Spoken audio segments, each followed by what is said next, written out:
Merhabalar kıymetli izleyicilerim ve takipçilerim. Binnur'un Mutfağı kanalıma ve mutfağıma hoş geldiniz. Bugün sizler için tadına doyamayacağınız peynirli irmik helvası tarifi paylaşacağım. Bu helvayı yapmak oldukça kolay. Biraz tatlı, biraz tuzlu olan bu helvaya bayılacaksınız. Üstelik bu helvanın şerbetini kaynatmıyoruz.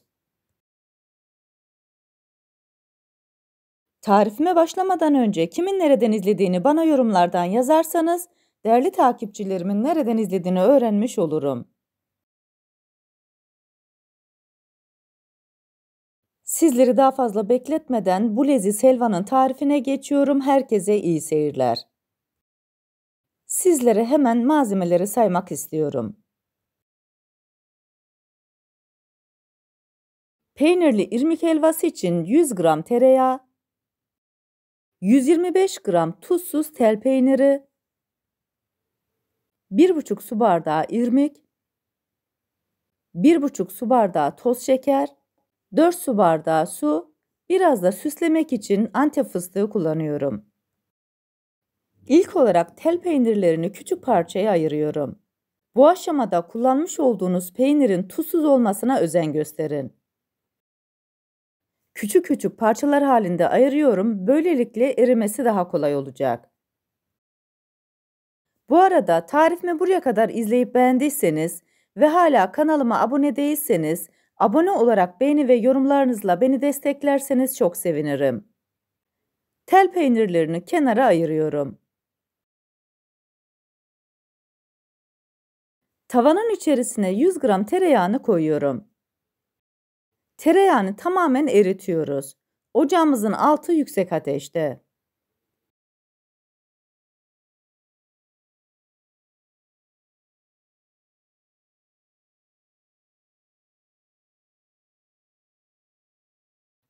Erimiş olan tereyağın içerisine 1,5 su bardağı irmiği ekliyorum.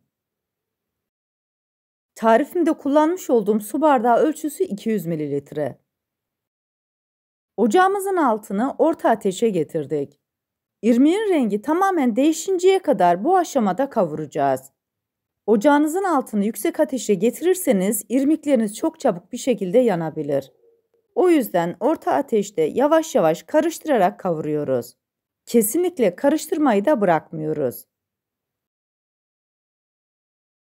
Bu arada tarifimde kullanmış olduğum bütün malzemeleri videomun altındaki açıklama kısmında ölçüleriyle birlikte paylaşıyor olacağım. İsterseniz oradan da bakıp faydalanabilirsiniz. Görmüş olduğunuz gibi irmiğimizin rengi yavaş yavaş değişmeye başladı. Kavurma aşamasını tamamen sizlere göstermek istiyorum. Gördüğünüz gibi karıştırmayı da kesinlikle bırakmıyorum. Bu arada tarifimi buraya kadar izleyip beğendiyseniz, sosyal medya hesaplarınızdan arkadaşlarınızla paylaşarak bana destek olursanız çok sevinirim. Ayrıca kanalımda birbirinden güzel diğer tariflerim var. Onlara da göz atmayı sakın unutmayın. Görmüş olduğunuz gibi irmiğimizin rengi oldukça güzel oldu. Tam bu aşamada içerisine 1,5 su bardağı şekeri ekliyorum. Daha önce de söylediğim gibi kesinlikle şerbetini kaynatmayacağız. Şekeri koyduktan sonra tamamen eriyinceye kadar kısık ateşte tekrar kavuruyorum. Bu aşamada karıştırmayı da kesinlikle bırakmıyoruz.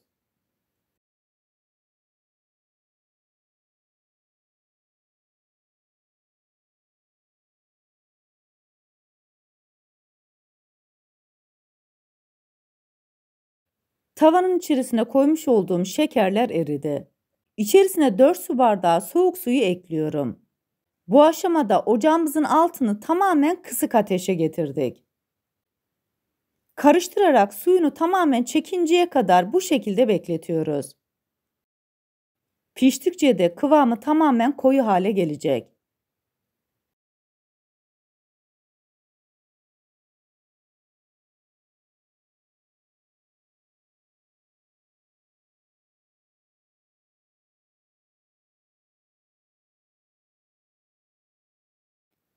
Helvamız şekerini gördüğünüz gibi tamamen çekti.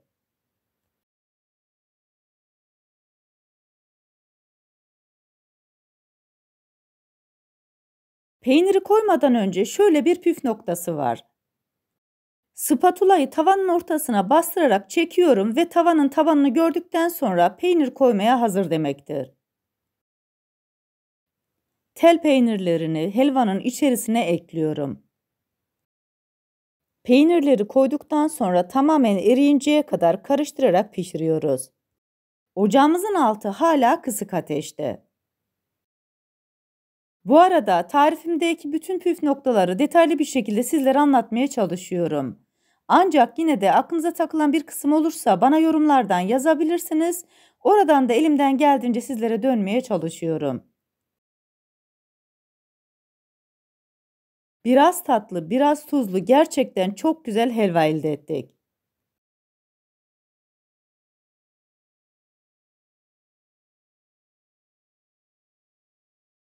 Ocağımızın altını söndürüyoruz. Artık peynirli irmik helvamız sunum için hazır.